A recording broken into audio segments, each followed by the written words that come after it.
Extreme Rules, though. I mean, I don't know if I could be mad at it. I'm trying to think back off the top. It's Monday now. Raw's in a couple of hours. Bray done came home. The what's that shit called? The Playhouse. What did he call it? I was never really a huge fan of Bray until I started seeing him in ring. And then it was whack because he would always like lose matches. But then with such a dark space that everything was like in, playing the heel and all the rest of that, it's like his character was too advanced for the old administration. So now, we gonna see how it move. Like, is he a heel or a babyface? All of it is still a toss up. We don't know what he's connected to. You know what I mean? Like, his little toys have finally taken on real life. So it's going to be interesting to see if the toys have gimmick characters or if they actually are superstars. What did I miss? Zelina Vega is down with the Legatos.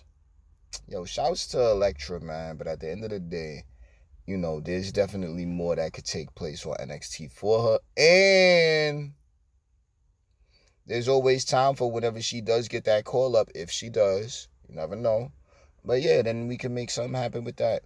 Whatever though. But let's get in Extreme Rules on Saturday. Streamed live on Peacock. I almost missed the show, but come on, man. I can't not watch. So let's get to it. What we had, man. Brawling Brutes defeated Imperium in a good old fashioned Donnybrook match. Yo, in my opinion, it was the match of the night. I had the most fun watching. It was just spot after spot after spot. It was just a spot. It's just craziness. Just spots. Just danger. Heavy hits. Stories told. Ring psychology. It all happened. All 6 of them, man. I'm happy to see Sheamus getting the love that we know he was supposed to be getting the whole time. And I'm glad to see he's bringing up 2 that I've always personally had my eye on, like with Ridge and his, the knee injury or his thigh or something like that, the quad rip, whatever, from mad long ago. Now he back home. Look at him. Yo, and then come on, Pete Dunne is Pete Dunne, man. Eventually we gonna get the storyline like, nah, fuck this butt shit. Call me Pete Dunne. My name is Pete Dunne. We gonna get there. You know what I'm saying? But whenever we get there is when we get there. So good for him and good for them. Then they got the saying. You know what I'm saying? Then they got the saying. The crowd is rolling with the banger after banger after banger. It's going to hit. It's already a hit. I can't wait to hear that Mania. Imperium Fire. Come on, son. He's got them Imperium, so we take nothing away from them, period, in the story. What else we got? Ronda and Liv, Extreme Rules match. The Liv parade has officially finished. Now, do I want to see Liv get the championship back? Of course I want to see Liv get the championship back. The one thing I want to see more than that, though, is character development. I want more from the girls in ring and backstage or however, but mainly those 2 areas. Because if you could get comfortable backstage being a certain way, this is why catering lasts for so long, then you can definitely be comfortable on that camera on TV a certain way. You know what I mean? So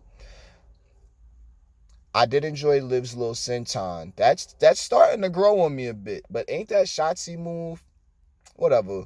I'm liking Liv's little senton. She's doing better at it. She hit Lacey with it. It was one thing. She hit Ronda with it and completely just smushed out. I thought it was great. Ronda, I mean, we kind of all know the same things about Ronda. Ronda could take a hit really well. She could sell really well. But then as far as like the in-ring capability, she's not even a striker. She doesn't do any moves. She's more submission based. And that takes away, you know what I'm saying? Because that ain't mixed martial arts. That's just one form of martial arts. You're doing submission. You know what I'm saying? Like when you in our space in wrestling and sports entertainment, we need to have more eye pop and glare. What I see Ronda Rousey doing right now, respectfully to Ronda, because she's part of my heart from years ago when she first came around, and I knew who she was just by looking at her face. You know what I mean? But right now, all the things that Ronda's doing, they're glorified chin locks. And it's like, damn, because that's taken away from what we know about her. And then her promo ability can't really be saved because what we getting with her in ring is that they were both really weak on the chair shots. Nobody's trying to hurt each other anymore. I get it. Excuse me. But the same way I was yawning on that one is the same way I was kind of yawning on the match. But I love both of them, so I did watch the story and I enjoyed it for what it was worth. You know what I'm saying? But ultimately, I think I'm more mad that the Live Parade is over. So it is what it is. But shouts to Ronda, though. Next up, Drew Carrion, strap match.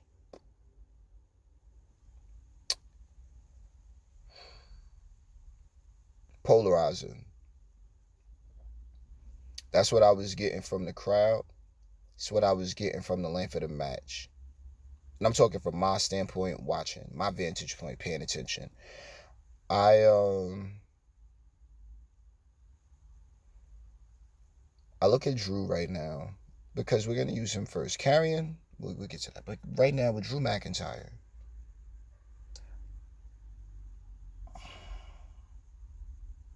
if he's being seen as some form of bulletproof, then we're starting to see the wear and tear on his record.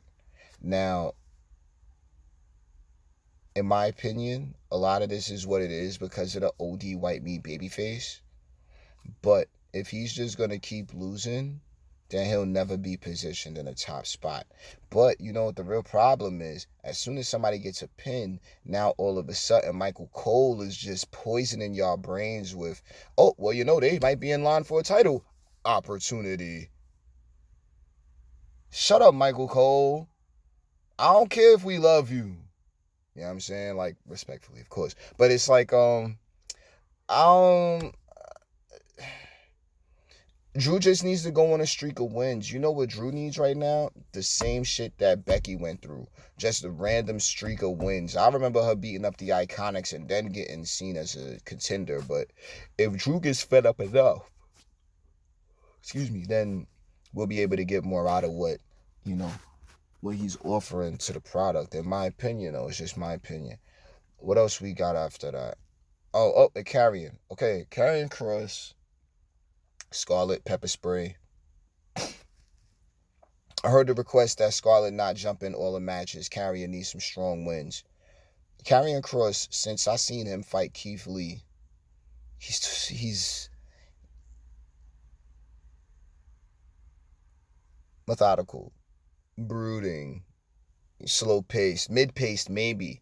We need to see more of that. I need to see power moves. He reminds me of like one that needs to be doing suplexes. He needs to be he needs the Brock Lesnar moveset. You know what I'm saying? And it can't just be a whole bunch of, oh, I'm going to slowly hurt you. That can't be that. You know what I'm saying? Of course, we got time to move through the matches, but it got to be a little faster paced. That's just my opinion on it. You know what I'm saying? Everybody going to feel their way. I ultimately, when in that strap match, was not mad. I thought that it was a good match. I enjoyed both of them going at it. I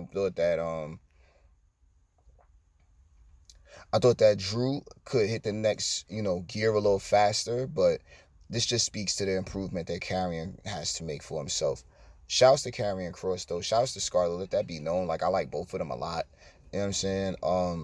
Drew is on he needs some strong wins, but no championship contendings. That's how I feel about that. Pardon me. So then we got Bianca Belair and Bayley. Ladder match, Raw Women's Championship.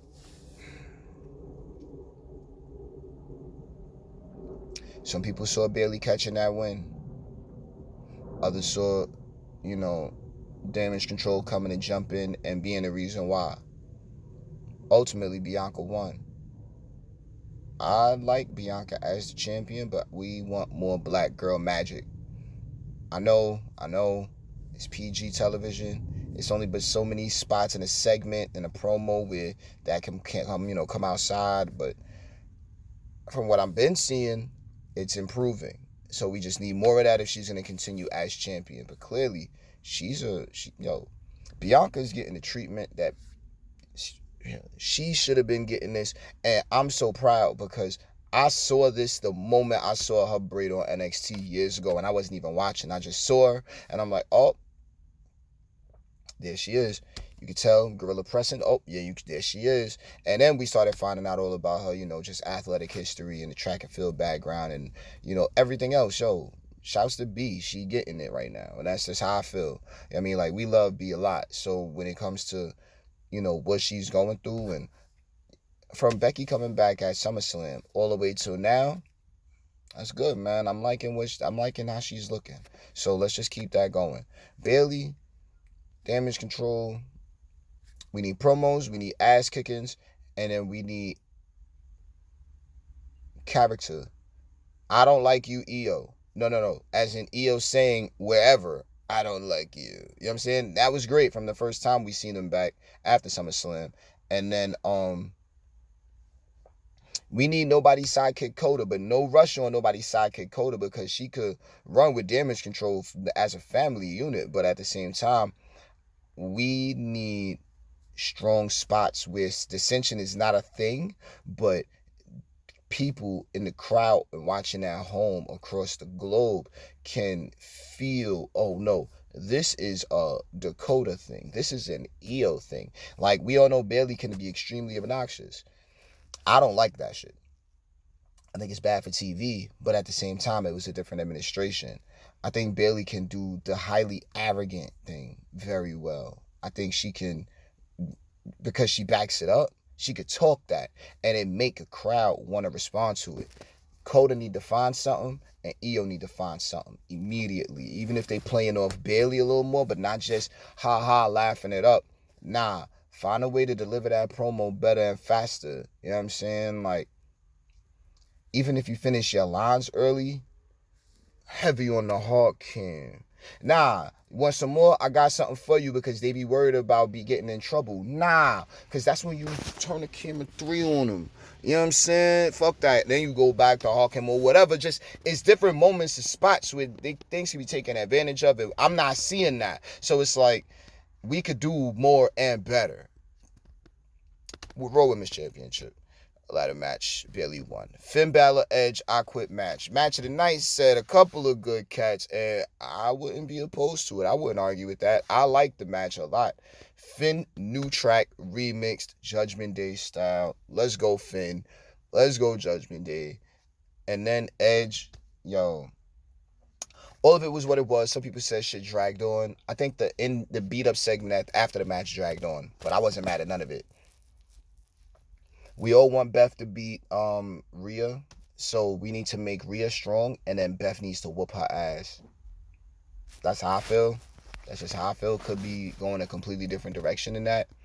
Judgment Day looks great. Judgment Day looks great. And then Edge, bro, come on, son. Come on, son. Like, when Edge came back, it felt like he was going to be on a part-time schedule, and it was going to seem like it too. But nope. Every time Edge is there now, it matters. It means something, and I'm happy to see him. So that's how that goes. Edge is bulletproof, clearly. He's a fucking legend. He's a Hall of Famer. He don't even need to be there. He's doing this with the love and the heart. So you got me with you. You know what I'm saying? So that's how that went. All of it was crazy. I Quit match. Love for his wife. Obvious stuff. It was good shit. And Matt Riddle, Seth freaking Rollins, main event. Did not feel like a main event, but it was. You know what I'm saying? When I say it didn't feel like a main event, I mean the show went by. You know what I'm saying? And now we up to this, and it's like, dang, I kind of want to see some more now. What else we got? But no, this is the main event, Fight Pit. The upper deck in the Fight Pit was a lot wider on NXT 1.5. Now it's not, and I'm mixed on that part. Finishing moves up there, did they spots, got they shit in, that was fine. In-ring stuff, got they shit in, that was fine. Daniel Cormier, respect to a legend. Get him a sandwich. You know what I'm saying? That's all I got for that. Outside of jokes that shouldn't even be told about a motherfucking UFC legend. He did his job. You see the way he pushed Riddle to the ground? You know what I mean? You see he pushed stuff on the gate? Yo, nigga, you gonna respect it. You gonna respect it. You gonna respect it. You gonna respect it. You know what I'm saying? I thought that it was dope. Thought it was good. And then after the match ended, no heel, no face. We don't know nothing. Riddle was right there. Here comes, the White Rabbit. Here comes all of the, people. All right, hold on. No, let's take time and remember this. I know everyone else knows it, but I really was not huge on this after like the third week. But what was this called? His little Pee-wee's Playhouse was Bray's Funhouse, right? The Firefly Funhouse. Yeah, so all the characters now have sentience and audience and autonomy. And it's like, okay, well then, let's let's see where this wacky shit goes. I'm gonna keep myself away from the H word for now, but we gonna see where it goes, man.